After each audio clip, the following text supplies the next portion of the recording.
Talento Aviation.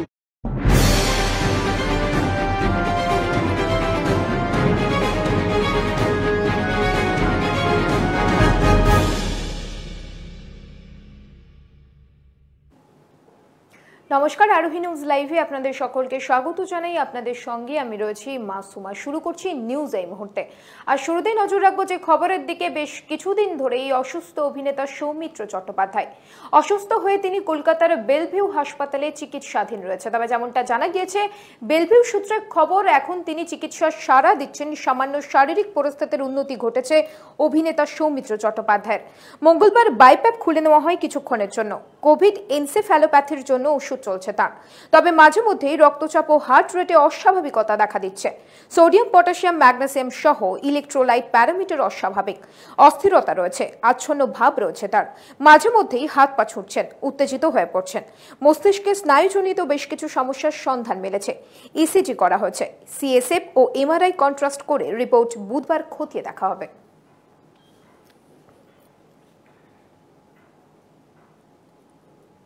পুজো উদ্বোধন মুখ্যমন্ত্রী মমতা বন্দ্যোপাধ্যায়ের। আজকে নবান্ন থেকে ভার্চুয়াল পুজোর উদ্বোধন করবেন মুখ্যমন্ত্রী। যেমনটা জানা গিয়েছে, উত্তরবঙ্গ সহ 10 জেলার পুজোর উদ্বোধন হবে আজ। বৃহস্পতিবার 12টি জেলার পুজোর উদ্বোধন করবেন মুখ্যমন্ত্রী মমতা বন্দ্যোপাধ্যায়।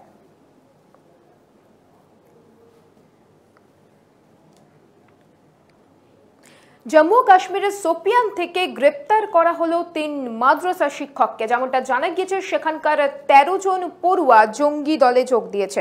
পিএসএ আইনে গ্রেপ্তার করা হলো তাদের। ওই মাদ্রাসা থেকে জঙ্গিদের দলে যোগ দিয়েছে 13 জন পড়ুয়া।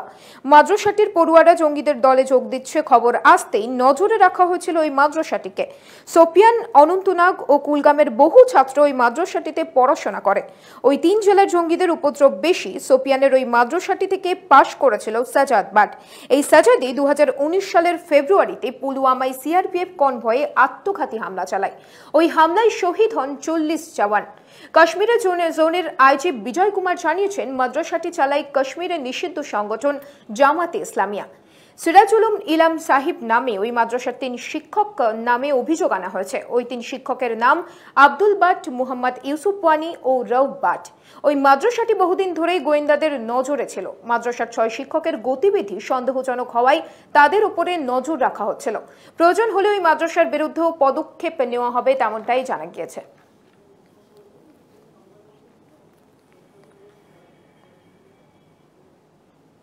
সোনামুখী পৌরসভার অডিটোরিয়াম হলে আশা কর্মীদের প্রশিক্ষণ শিবির অনুষ্ঠিত হলো। যে প্রশিক্ষণ শিবিরে তাদেরকে ট্রেনিং দেওয়া হলো কখন গ্রামে গিয়ে কিভাবে মানুষের পাশে দাঁড়াতে হবে, মানুষকে সেবা করতে হবে।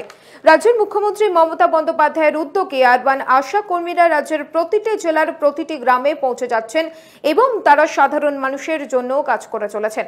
ডেঙ্গু, ম্যালেরিয়া ও করোনা পরিস্থিতিতে মানুষের খোঁজ খবর নেওয়া থেকে পিছপা হচ্ছেন না তারা। ইতিমধ্যেই মুখ্যমন্ত্রী আশাকর্মীদের ভাতা বৃদ্ধি করেছেন। স্বাভাবিকভাবেই খুশি আশাকর্মীরাও। সোনামুখী পৌরসভার বর্তমান প্রশাসক সুরজিৎ মুখার্জি বলেন, আরবান আশাকর্মীদের নতুনভাবে ট্রেনিং দিয়ে নতুনভাবে কাজে নিযুক্ত করার প্রস্তুতি শুরু হয়েছে।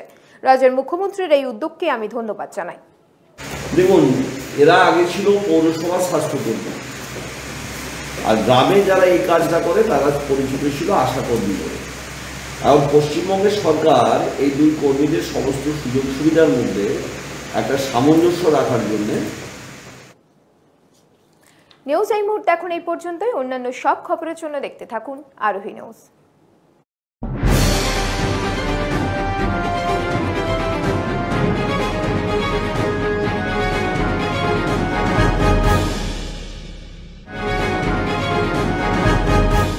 নিউজ এই মুহূর্তে নিবেদন করলেন ট্যালেন্টো অ্যাভিয়েশন।